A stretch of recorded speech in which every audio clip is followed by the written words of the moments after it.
Welcome back once again after the break. GZ साहब, Federal Reserve Bank, and you were telling us how it's privately owned. देखिए, हम एक बात बड़ी interesting है यहाँ पे कि फेडरल रिजर्व तो बनाया प्राइवेट यहूदियों ने। ये हैं कौन लोग?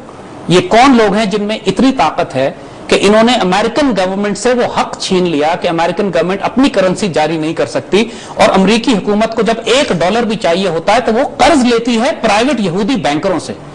और सिर्फ वो यहूदी नहीं है, इनमें न्योकॉन्स ज़ायनिस्ट भी हैं। ये वो यहूदी, वो ईसाई या वो लोग कि जो यहूदी तो नहीं है लेकिन यहूदियों के एजेंडे पे हैं। इनके लिए एक नाम है, ये वो लोग कि जिन्होंने इस पूरी यूएस बैंकिंग सिस्टम और कॉर्पोरेशन को बनाया और पूरी दुनिया में इनका निजाम फैला हुआ है। इनको फ्री मेसन्स कहते हैं। फ्री मेसन सोसाइटी एक, अगर आप डिक्शनरी उठा के देखिए तो उसमें भी लिखा हुआ है कि it's a brotherhood of secret society. I'm sure a lot of people are familiar with the name. Freemasons. लेकिन लोगों को ये नहीं मालूम है कि अमेरिकन बैंकिंग सिस्टम पर फ्री मेसन्स का इन्फ्लुएंस कितना है। फ्री मेसन्स आजकल के सियासी ज़ायनिस्ट से पहले एक वो ग्रुप था जिसने राह हमवार करने के लिए कई 100 साल काम किया है। इनकी बुनियाद क्रूसेड से शुरू होती है, यानी सलीबी जंगों में जो टेम्पलर और हॉस्पिटलर नाइट्स हैं वो बुनियादी तौर पर फ्री मेसन्स थे, ज़ायनिस्ट थे, ईसाई नहीं थे। ईसाई बने हुए थे क्योंकि बाद में चर्च ने उनको मार मार के खत्म किया जब इनके असल अकायद सामने आए। इनकी सीक्रेट सोसाइटी थी, रिचुअल्स होते हैं, इस पर हम आगे पूरी तफसील से बात करेंगे। लेकिन फिलहाल कॉन्सेप्ट देने के लिए आपको ये बता रहे हैं और उसकी मिसाल हम आपको देते हैं कि हम ये बात हवा में नहीं कर रहे हैं। I give you an example right now. आप अमेरिकन $1 बिल उठा के देखिए, यूएस $1 बिल आप उठाइए और उसको उल्टा करके देखिए कि उसकी बैक पे तस्वीर क्या बनी हुई है। ये एक मोहर बनी हुई है जिसको सील ऑफ यूनाइटेड स्टेट्स कहते हैं। मैं आपसे एक सवाल करता हूं, दुनिया की जिस मुल्क की आप करेंसी उठा लीजिए, पाकिस्तान की करेंसी उठाइए, उस पर जो तस्वीरें बनी होती हैं उनका ताल्लुक पाकिस्तान से होता है। इंडिजिनस अपने मुल्क की तस्वीरें, सऊदी अरब की करेंसी उठाइए, अफगानिस्तान की उठाइए, ईरान की उठाइए, उस पर अपने मुल्क की करेंसी की तस्वीरें छापते हैं वो। अमेरिका का $1 नोट दुनिया की वाहिद करेंसी है जिस पर एहराम मिस्र बना हुआ है और उस एहराम मिस्र के ऊपर एक अजीब व गरीब आंख बनी हुई है। जरा इस बात को नोट कीजिए कि एहराम मिस्र का अमेरिकन डॉलर से क्या ताल्लुक वास्ता है। एक बात याद रखिएगा, जो बात हमने पहले कही थी आपसे, कि ये फ्री मेसन्स और ज़ायनिस्ट एक इंतहाई शदीद मजहबी अकीदा है जिसकी बुनियाद यहूदियत पे है। इनके आइडियल मूसा अलैहिस्सलाम नहीं है, इनके आइडियल फिरौन है।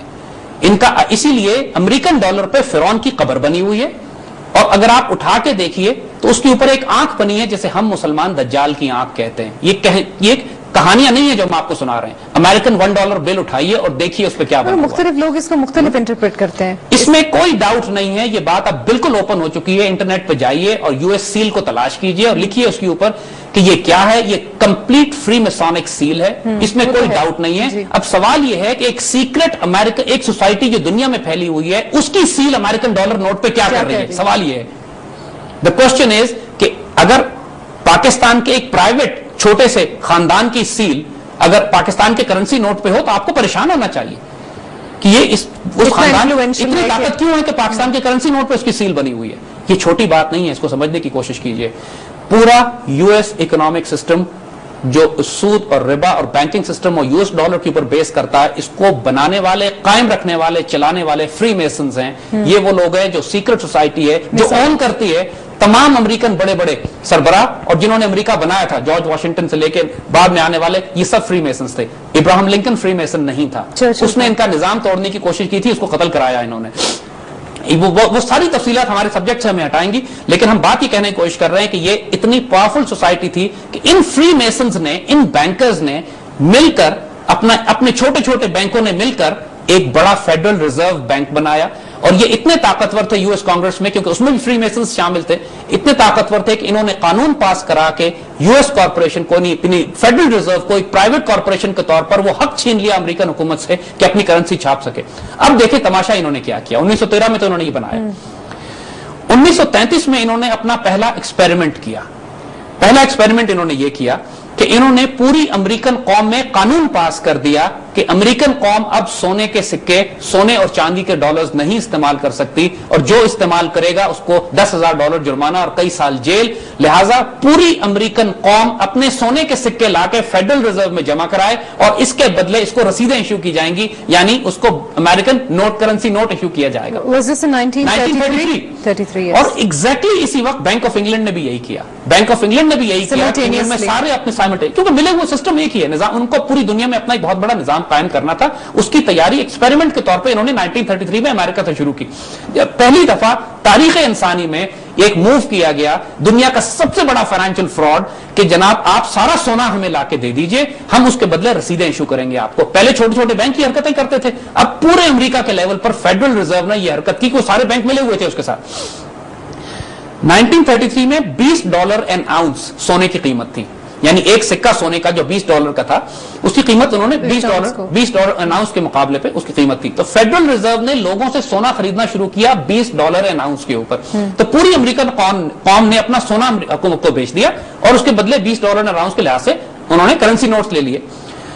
अच्छा, थोड़े अरसे के बाद ही एक तमाशा किया अमेरिकन हुकूमत ने। अमेरिकन हुकूमत ने कहा, जी अब हम दोबारा आपको इजाजत देते हैं कि आप सोने के सिक्के इस्तेमाल करें, और अब हम आपको वही सोने का सिक्का $35 का बेचेंगे, ज्यादा में बेच। यानी दूसरे लफ्जों में एक साल के अंदर अमेरिकन करेंसी 41% डिवैल्यू कर दी गई। यानी वही लोग अपने जब $20 का नोट लेकर बैंक में आए हैं, तो बैंक ने उनको $20 का सोने का सिक्का देने के बजाय आधा सिक्का इनको दिया, यानी आधा सोना लोगों का वही गायब हो गया, अप्रिशिएट कर गया। ये बात समझना इसलिए जरूरी है कि ये एक्सपेरिमेंट करके देखा उन्होंने पहले कि क्या कौम, अगर एक निजाम के तहत हम पूरी कौम को बेवकूफ बनाए तो कौम बेवकूफ बनती है, अमेरिकन बेवकूफ बने।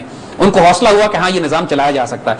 दूसरा, उन्होंने ये देखा कि पेपर करेंसी को जब हम अपनी मर्जी से डिवैल्यू करते हैं, यानी कोई कायदा नहीं था जिसके तहत पेपर करेंसी को उन्होंने डिवैल्यू किया। यानी जब एक तरफ कहा कि $20 का आउंस है, थोड़े दिन बाद कहते हैं $35 का आउंस है। भाई किस कायदे के तहत, किस कानून के तहत? ना किसी ने पूछा, ना किसी ने चैलेंज किया। हुकूमत की सख्ती थी, हुकूमत की एक अथॉरिटी थी। अब अमेरिकन अवाम बेवकूफ बने इसके ऊपर, और एक साल के बाद दुनिया में ये इन्होंने अमेरिका में इन्होंने तय कर दिया कि अमेरिकन डॉलर $35 एन आउंस के ऊपर अमेरिकन करेंसी को उन्होंने स्टेबल कर दिया। ये दूसरी जंग अजीम से पहले का वक्त है। दूसरी जंग अजीम का इस सारे खेल में बहुत बड़ा रोल आता है, उसको हम थोड़ी देर बाद डिस्कस करेंगे। लेकिन इसको समझ लीजिए यहां पर कि जो मॉडर्न बैंकिंग सिस्टम की इब्तिदा है, कि जो हजारों साल से इंसान सोने और चांदी के सिक्कों में डील कर रहा था, 1913 में इन्होंने फेडरल रिजर्व बनाया और 1933 में एक्सपेरिमेंट किया जिसके तहत इन्होंने लोगों से सोना लेकर उनको कागज इशू करना शुरू की। जैसा ब्रेक से वापसी पर हम डिस्कस करेंगे सेकेंड वर्ल्ड वॉर और उसके इवेंट्स। वक्त हुआ एक ब्रेक का, हम अभी हाजिर होते हैं ब्रेक के बाद।